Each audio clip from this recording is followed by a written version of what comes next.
look, food reviewers are there. They work for large publishing companies. They've got a business to run for their boss. They've got to sell newspapers. They've got to sell online articles. Everybody's got their job to do. When it comes down to sort of reviewers and their comments, I think for you guys, a lot can be learnt from that.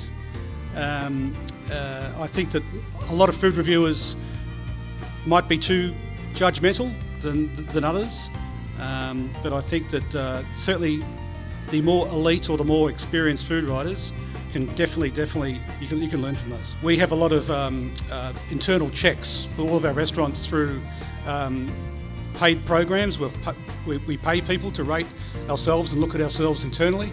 Call them mystery shoppers or mystery diners, or if you like.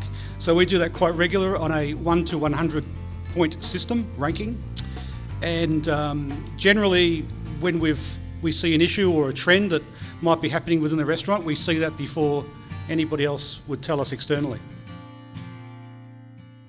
Well, food reviewers are food reviewers. These days food reviewers are becoming less and less significant as time goes on. Let's face it, everybody's a food reviewer, everybody's on, TripAdvisor, everybody's got a blog, everybody's got an opinion, and it's out there in the world. So how do you manage them? And you need strategy.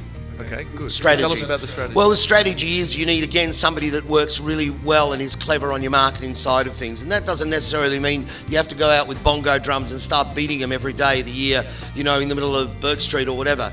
The idea is that your media is managed. So if you do get negative feedback on the social media or whatever, it's just handled. You just handle it. It's like any other problem. You can't get upset about it or angry about it. As far as we go, we need to take every criticism as if it was a real criticism. Everybody that comes through our restaurant, every guest, needs to be heard. And then it's up to us to decipher whether it's legitimate or not legitimate. But put it this way, any criticism that you have is a chance to improve on what you're doing. Brought to you by Cookers, the future of cooking oils.